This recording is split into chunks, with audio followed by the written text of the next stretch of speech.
Asia Tech Podcast with Graham Brown and Michael Waite. Hello and welcome to Asia Tech Podcast Stories. My name is Graham Brown. Today we're going to look at using technology to empower teachers working with children with social needs. We're going to look at social innovation, social entrepreneurship.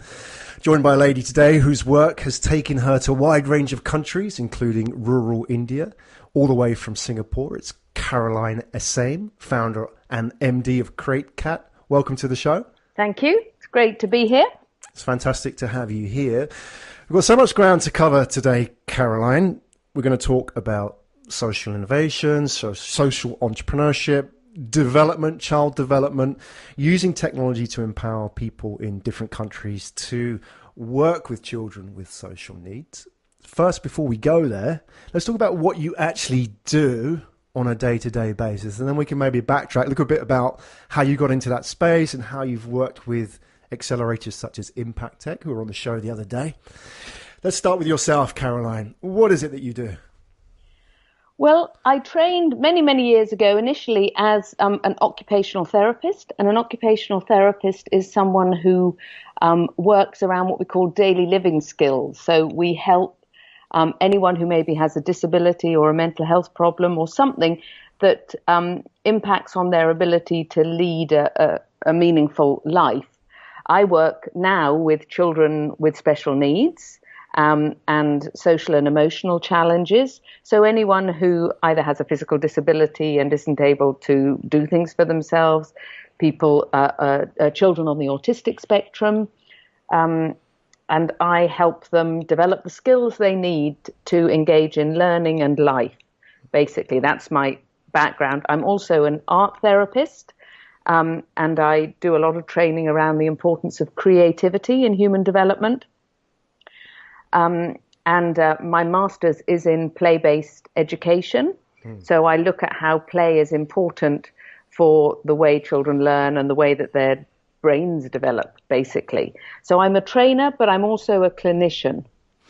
Right. So you're effectively working with children who have special needs. You mentioned, for example, kids with autism as an example there. And we'll talk about the technology angle in a minute. We're using technology to help the teachers and the mentors and the parents and the adults in that space as well. Now, I imagine that, you know, people like yourself who are clinicians who spent many, many years building up your professional skills and your professional profile, it must be kind of rare for them then to go through something like an incubator, which we'll talk about in a minute. So I'm just imagining it's kind of a bit of, you know, an outlier in that space. I imagine a lot of people would have just continued doing what they were doing as clinicians working in that space, but you've decided to go off and you've started your business and you've grown through this incubator and so on. Do you see yourself as a bit of an outlier, a bit of a maverick in that space, or are there many other people like yourself doing what you're doing? I think I'm definitely a maverick. I think sometimes I wake up in the morning and I think, oh, why don't I just stick with the day job? I think you get to a stage in your life where you have a certain level of expertise. And usually you write a book or you become a university lecturer and you pass it on that way. I think I dream bigger than that. And I realized that I was saying to Kineret, who I know you were interviewing the other day, that I'm lucky now. I've been a clinician for over 30 years and I can see a child and I can know almost instantaneously, because I have so much knowledge, how I can help that child. And you realize you get to that level when you have this expertise, and what do you do with it? You write a book that only a few people read, or can you do something a bit more exciting with it? And I think that's where I saw I wanted to harness the new things that are happening in technology. And I saw that actually I had expertise that was relevant to more people than I'm able to see face to face in my daily professional life. It's brave, isn't it? I mean, you said you had 30 years of practice history, training, and so on. To then step out of that comfort zone, and because you have this, I don't know if you're on a mission or what it is that was driving you to do that, But I imagine a lot of people in that space wouldn't have done it because they would have feared losing all that experience and stepping out into a world where, you know, they're almost starting out again as new. I mean, how was that for you to go from being a clinician into, you know, going to an accelerator and so on? It's been a massive learning curve. It's taken me out of my comfort zone. I'm surrounded by people, particularly because Impactech is about technology, a lot of technical people. Whereas I'm a people person, I'm a creative person. It wasn't really my space, but I realized if I was going to be able to have the kind of impact I want to have in the special needs field, my passion is actually the developing world where there isn't a lot of expertise. And I mean, if you want, I can tell you the story, what actually inspired me to get involved in this, because it goes back to one particular moment. Do you want me to tell it? Oh, yeah, for sure. We want to hear. I've been to many conferences over my life, and I was in one in India about 2013, and I was doing a training workshop about how I work with children and how I use play and creativity and how it makes a difference with children. And I'm based in Singapore, and because I'm one of the most experienced clinicians, I'm quite an expensive clinician, and Singapore, by nature of being an expensive city, pushes your value up in Asia. And I was talking about my work, and afterwards lots of people came up to me and said, "Oh, come and train for me, could you come and do this?" And I knew realistically I didn't have the time to go to everyone who would have liked that expertise. Also, I know that a lot of the organizations that work with children with special needs in places like in India couldn't afford me. And so that planted the seed of thinking, how can I actually support these people who are doing an amazing work? I mean, just for your information, there are 52 million children with special needs in India. Wow. 80% of those are below the poverty line. And of that 80%, 50% could have been prevented with the right early intervention. So, you know, you're looking at massive numbers. And I just thought, if I can see a child and in 5 minutes know what can help them, I've got that level of expertise, but how can we dissipate it fast? It would take me over 100 lifetimes to go around to each service and train up their staff to do what I'm able to train here in Singapore. And that I've spent the last 15 years building capacity in the services here. And so it was really sort of thinking, okay, there's this massive need. I've got the skills. What can we harness to build capacity? And technology seemed the obvious answer. How was it obvious there? Because I imagine a lot of your skill, like anybody who's built up expertise over the years, is sometimes, I know you can train people, but sometimes it's instinct, isn't it? You've seen patterns that have repeated over a number of years, and you just instinctively know what comes next, what is the relevance of this situation or this child's case study and so on. Is it easily transferable? Is it just a case of building a teaching platform, or, you know, what was the obvious steps for you to, as you say, dissipate your knowledge to a place like India? Well, I came up, I think it was about 3-4 months later, I came up with the idea. I actually have a partner in rural India, and I've been working with them for the last 6 years, and I go out and I do training and I work with the parents and I visit parents in their homes and try and give some support. So this is where I've tested it face to face. And I was about to do a training after I'd been at this conference, and I came up with the idea, let's use social media. Everyone's on YouTube. They're changing ideas. You have a sort of 2 or 3 minute YouTube, and it makes you think something new. So if we want to be mind changers, let's use social media in that way and new media in that way. So I went up and I was developing this training course, and I hired a filmmaker in India to come and film my training and film me working with the children so that I could put it online to inspire other people to try out some of these approaches and change the way that they were working with children. I'd never done anything like that before. I'd never worked with a filmmaker. It was such fun and completely crazy. And luckily he really got what I wanted and did some amazing footage. And then it took me 8 months with a filmmaker here in Singapore to cut it into a training course. So it was the beginning of sort of blended learning, which is all the rage in universities now. But I felt a lot of them are just lecturing with a PowerPoint. I wanted to show, I wanted to inspire people that you could do things often with children who people didn't have a clue what they were trying to communicate or what their needs were. And I've been very lucky that my partners in rural India have allowed me to work and film with them and share examples, because what gives, why films are so impactful is that they tell you a story and they show you things. I think that's fascinating. I'm curious to know who you're actually targeting with that. Would that be the care workers? Would it be the parents? Because, who has access to that?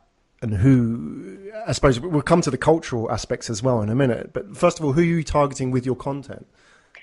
When I go there and train face to face, and my courses are designed the same, I target parents, teachers, and clinicians.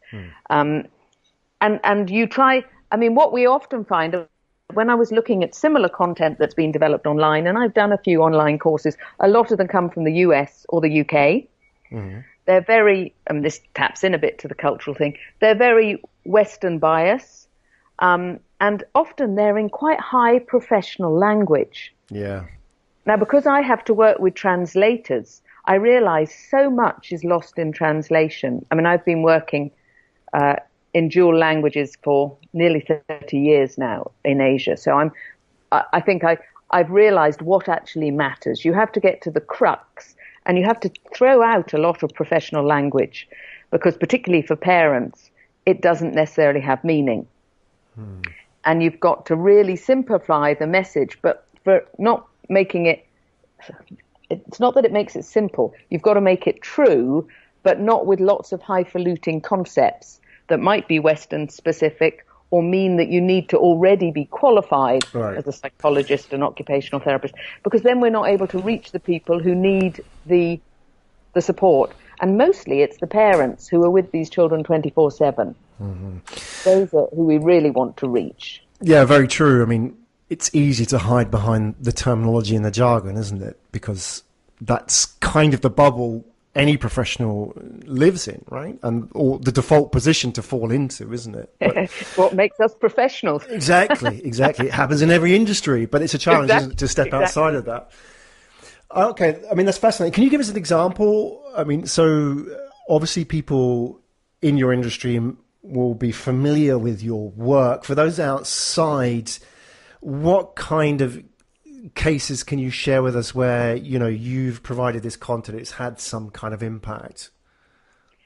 Well, I can share you a very simple example which actually started face to face, but this is a mother I've known for quite a while, and she was one of the mothers that we had given us permission to film, and we went round to film her with her little boy, and she has a little boy, well, not so little now, he was 9 at this time when I went round to film him at his house.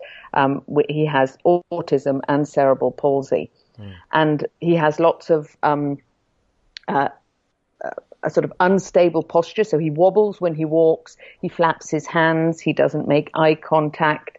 When I went round to see him, I'm trained in something called sensory integration, which is about how children learn through their senses and understanding through children's behavior what it's telling you about how their sensory systems are working. Now, when we talk about senses, we often tend to think about, sight, touch, smell, taste, hearing. But we forget the two hidden ones, which are something called vestibular, which is about being balanced and feeling where your body is in space, and proprioception, which is your body awareness. And this little boy, when I was watching him, it became so clear that he had no concept of where his body was in space. He rocked all the time because he was seeking what we call vestibular input. He was trying to strengthen his core so that he could feel himself physically in space. And I just said to the mum, I just suggested to her, through a translator because she doesn't speak English, I want to show you some very simple exercises you need to do with your son. And the staff filmed me with him, and I said, just take this away and work on it as a team. So they filmed me making all these suggestions. I came back a year later, and you can actually find on my YouTube channel the mother telling me what had happened. And she came up, she said, it's amazing. My son has been transformed by the exercises I implemented. And she did these, she followed them to the T. She's a wonderful woman. And she took everything on board. And within 6 months, this little boy, so he was 9 when I saw him, had become more engaged. And what had most meaning for her was that she'd managed to get him toilet trained. Now, he's 9 years old. She'd never been able to take him out because he wasn't aware of his body and wasn't toilet trained. And so this was a big embarrassment for her. So she stayed at home. And just these very simple exercises, the impact of a bit of specialist advice, realizing what the child is communicating through their movements, and mother taking on board, following it, and this was what had such meaning for her. I can now take my child out. Yeah.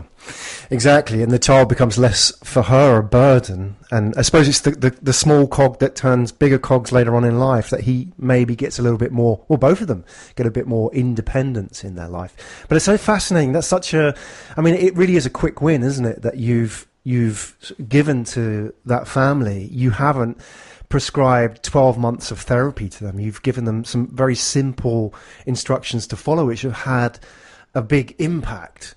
So I guess that raises a question for me, is why isn't that more common when it comes to therapy? Or is it that I just don't understand it better?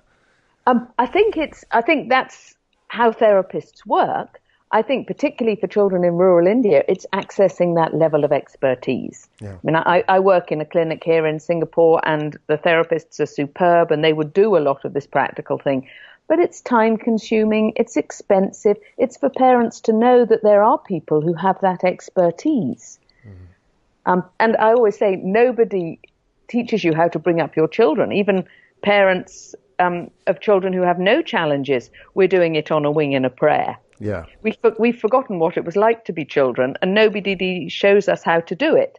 So we're always just sort of making our way up, making up our way as we go along. Exactly. But it's even more challenging if your child learns differently, and then you're so stressed because often parents feel it's their own failure, and they don't know what to do. So it's this sort of self-perpetuating cycle. You haven't got the knowledge. Your child isn't doing as you expect. You're getting upset. They're getting upset. Life becomes difficult, and it doesn't need to be, because there is expertise out there. How much is that difficulty magnified in a place like rural India? I'm wondering, I mean, I don't understand. I mean, I've been to India, spent a lot of time in India, but I've never looked at it through the context of special needs. I mean, it's all very well in developed economies where we have there's much more access to understanding, and people understand that this child is like this because of special needs. In a place like rural India, are they as open-minded when it comes to the children? And also, I mean, how do they react to this, effectively a white woman coming from outside telling them what to do? Are they open to that? Or, I mean, how does all that work? Well, to answer the last question first, it's very much a partnership. We partner with the lady who runs the school, who is an Indian mother from the local community, whose child has a special need. Mm-hmm. So, I'm always, you don't want to be the Western expert. And it's about a partnership. I have an expertise, but I might make assumptions that aren't actually what is meaningful for the families and the clinicians that I work with. So it always has to be, I'm reading a book at the moment about sustainable impact. It always has to be about humility. I might have expertise, but what is it you need, and how between us can we solve this problem? Because you've got the experience of the child as the mother or the clinician on the ground in rural India. You've got the context. I've got some ideas. Let's put them together. Mm-hmm. And I think that's how we always want to see it, that it's about partnership. And it's all about building relationships. So this is one of the challenges with technology, is that you can't build the relationships in quite the same way. Yeah, that's the challenge, isn't it, as well? I mean, we're coming up to talking about you being part of Impactech in a minute. The challenge with technology is there is easily an ivory tower in which we exist. And I suppose that breeds a little bit of arrogance, isn't it? That I can take a technology solution and I can go out into the field and it can fix all these problems. Whereas that can never replace, 30 years of clinical experience or the kind of knowledge that you've built up and the ability to work with people as well on a people-to-people basis rather than looking at them as quote-unquote users or end users in any sort of form. Yeah, so yeah. I'm now want to sort of bring this around to technology and, how you took that step. I know you said that you realized that to take this to the next level, you needed to use some kind of technology to dissipate your knowledge into places like India. Can you tell us a little bit about that journey? Was it a natural next step for you to say, right, I need to go to a technology accelerator? Because that would have been an obvious choice in the world of a clinician, right? So how did that all happen for you? How did it happen? I think it was just, I suppose because I'm a people person, I'm always networking, wanting to find out, talking to people about ideas. And it was actually somebody at the British High Commission who I'd been talking to about business development who happened to know what Kineret was doing. And I explained my business model and how this is what I wanted to do. And he introduced me to them. And I went and had a conversation and we both shared what we were looking at doing. And it seemed to be a natural match because I don't come from the world of business. I don't come from the world of technology, but I need them both if I'm going to build a sustainable model of support for these children. I mean, just going back to one of your earlier questions, I'd also just like to say, I don't think anything will ever replace the personal relationship with a clinical professional. I think what my company really seeks to do is build a bridge between something and nothing.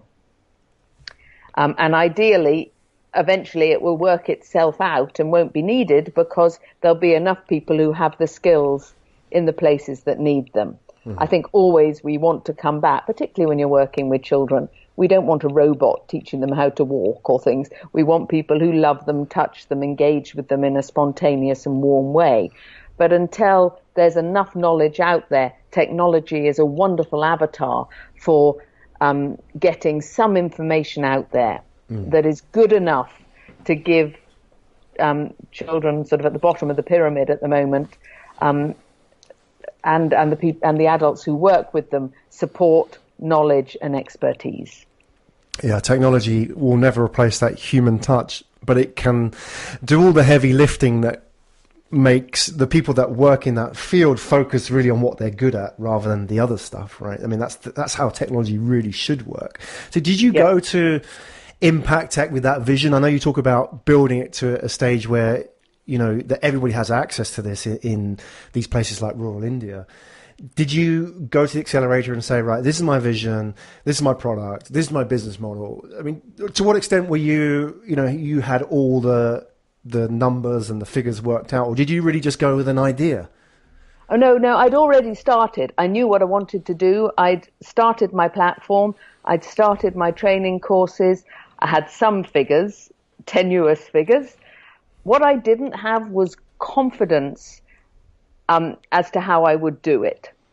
I didn't have some of the language, and I certainly didn't have access to potential tech funders. Okay, so you already had a model that worked. You went to the accelerator really to put a bit of the architecture in that so you could also get access to people who could help you grow that as well. Now, this is one thing that's always fascinated me, Caroline, is that you mentioned being involved in social technology and people mention words like social entrepreneurship and so on. Is there ever a conflict of interest there that, you're talking about funders? So naturally, any kind of investor wants an exit in a business. So they want to put money into a business, they want to see that business grow, and they want to take their money out. They want to make a profit.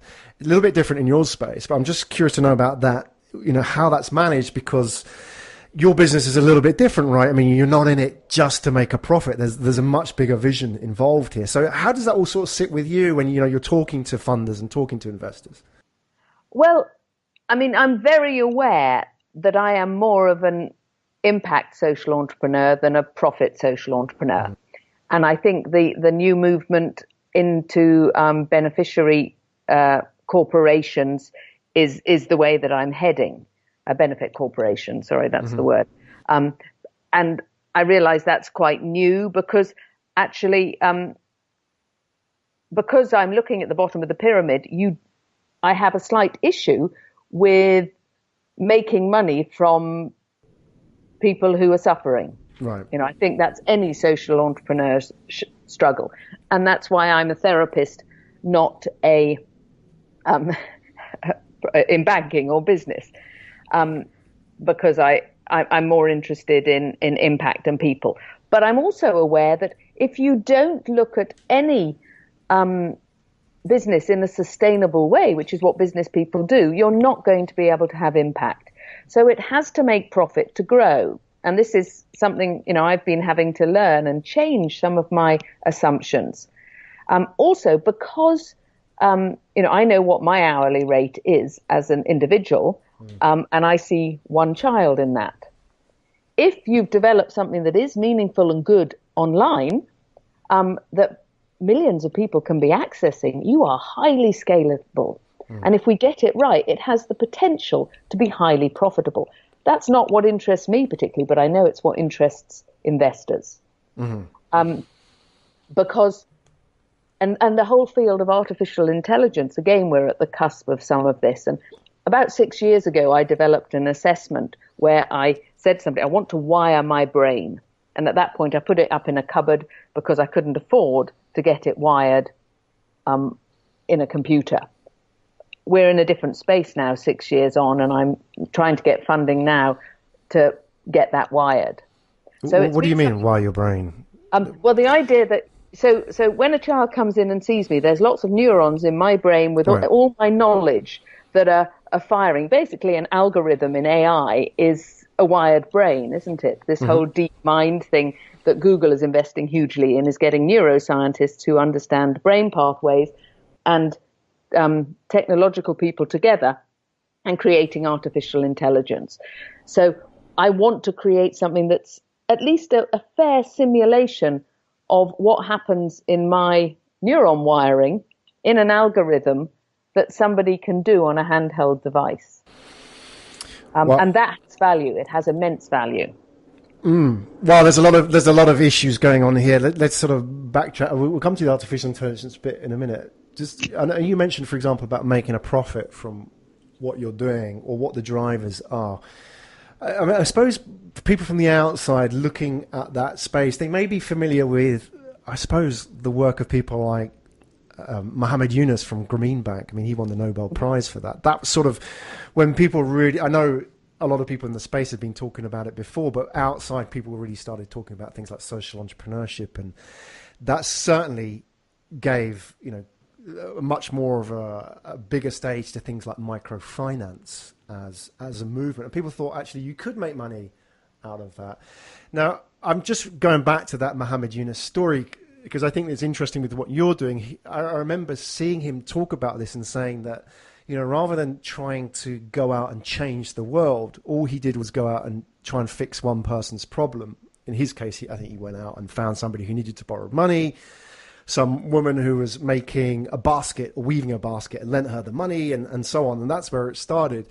With yourself, how do you go about that? Because you have this vision which you're working towards. Are you always conscious of that vision, or are you just focused on the day-to-day and just going out and, right, I'm going to work with this teacher or these people here? How does that work for you? Because what you do, I think, would be really interesting advice for people following in your footsteps about how to do that. I mean, do you go out with the big change the world vision, or are you just focused on what's happening day to day? I think I don't know if they're separate. I think they feed in to one another. So, I mean, I do individual face-to-face work with children, which inspires me to think, oh yeah, this works. This is a good model, which always feeds into what I then develop in my trainings that go online. I also have a radio station, a YouTube channel. I do a lot of free social media that is changing attitudes to how we understand how children learn. I think I sent you a podcast as well, where I interview people who are interested. So for me, they're not separate. I love working with the individual child because it's so rewarding, and I love that element of relationship. But also at the back of my mind, I have these children, particularly in India, but also in the rest of the world. I've just been in South Africa. And you think, they're always in the back of my mind as well. I don't tend to separate. I think I'm a dreamer in some ways. You say I'm a maverick. I'm always thinking of how you can make a difference. You can keep inspiring people, whether it's training other people up in the models that I've developed, whether it's working with the individual child, whether it's doing a radio podcast with somebody who's doing interesting work in South Africa or India that will inspire people. I think all of them, I hold them at the same time, which is probably it's the way my mind works. I'm all over the place in some ways, but it all holds together as a theme. There's a method to it all, right? There's a method in my madness. Yeah. Okay. Well, that's fascinating. I mean, the reason I ask is because there must be, and what I know, because I've met them, a lot of people starting out on the journey, and whether they're people, they're graduates who've just sort of left university and thinking about what they're going to do, and maybe they hear your story and think, actually, I want to head in that kind of direction. Maybe they don't want to do exactly what you've done, but elements of what you've shared will inspire them to follow that path and realize that it's a valid path as well. And I think, what the interesting thing about that is there's always a lot of doubt, maybe criticism that does pop up in that journey as well, because it's not like, okay, right, go and work for Goldman Sachs for 10 years. Nobody's going to complain about that, right? Or become a doctor. And, these are very safe career paths. But when you choose something else like what you're doing, I imagine it opens people, especially, when they're starting out and they're less confident in themselves, to doubt and criticism. If you were to see somebody younger, or even a younger Caroline starting out, just graduated, just going, thinking about going through the clinical training and so on, what would you advise if they wanted to get into the space that you're getting into, if they wanted to create impact with technology? Where do they start? Do they 20, 30 years as, training in that space and then go and start their business? Or is, what options are there? I know it's case by case and I'm putting you on the spot. I think particularly in the field that I'm in, you do need some expertise. I'm aware even in face-to-face work that sometimes people come straight out of college and they go immediately into private practice. Often because there's no option in this part of the world. But I know when I was in the UK, you were meant to do at least 5 years supervised clinical practice in either a hospital or social services before you were allowed to set up private practice. Mm-hmm. And I would always, I think it's tough being a clinician. And when you're newly qualified, you've got all the ideas, but you haven't tested and tried them and, had your bumps and got as much conviction. And you need to have conviction in what you do and what you believe in to be able to sustain it on your own in whatever, whether you're a private practitioner or a social enterprise doing what I'm doing. So I would always encourage particularly new practitioners in my kind of field and get some experience so that when you're challenged, you've got that to fall back on. And also I believe the children and the families and communities that we serve and work with deserve the best. Mm-hmm. And you become the best by studying under some of the best people and being supervised and being supported and learning the most you can before you're ready to start. I don't think it has to be 30 years, but I think minimum of 2, maybe 5 of good practice in lots of different experiences. You might decide to do something like I did in my early 20s, voluntary service overseas. I was a UK volunteer, and that was transformative. I think that probably sowed the seeds for what I do now. So it doesn't have to be in an established hospital, but somewhere where you get good experience as part of a community. A really hands-on experience as well, outside your comfort zone. I mean, the VSO is a fantastic program, isn't it? I don't know if it exists in every country, but just that ability to get out and outside of the traditional establishment and, you know, into the field and work, doing that kind of work is just great experience, isn't it? Yeah, yeah. And you're constantly challenged, particularly if you're working in a country and a culture that's not your own, to think differently and think from other people's perspectives. And I think that's invaluable if you're going to deliver some kind of social enterprise that has meaning and is not paternalistic, but is about building partnerships with people who you want to work with. I don't want to say who necessarily need you, because I think it's a mutual need in some ways. Yeah, yeah.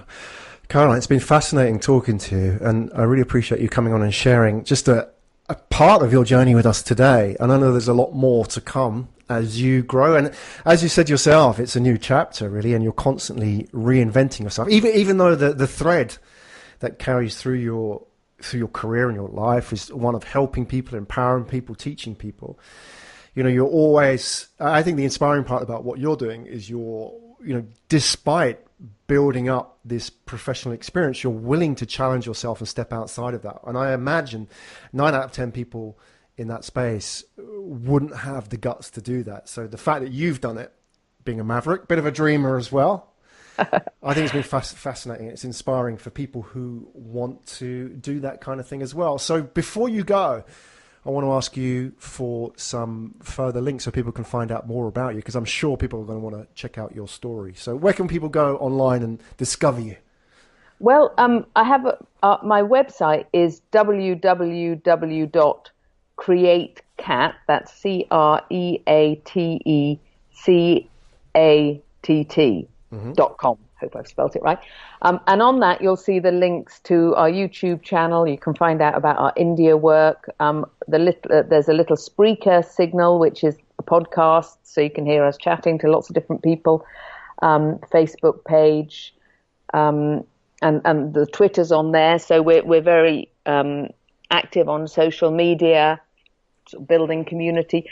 Or you can email me. I'm based in Singapore, but I work in India, and I also have a UK partner as well. So you can always contact me on the website if you're interested to find out more. If you happen to be in the Asian region, come to some of our workshops.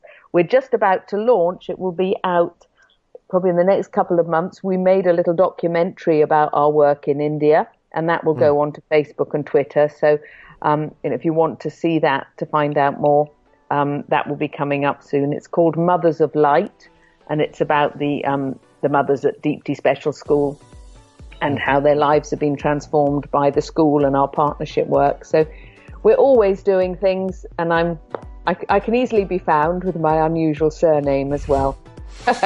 Fantastic. That's Caroline Essame, everybody. Real pleasure having you on the show, and wishing you all the best as well. So please do come back on at some point in the future. I know you said, for example, you're publishing this documentary. There's a lot going on in your world, and it's a journey which is unfolding constantly. So it would be great to get an update at some point in the future and share with us where you are in that journey. Caroline, thanks so much for coming on the show today. My pleasure. You've been listening to Asia Tech Podcast. Find out more at www.asiatechpodcast.com.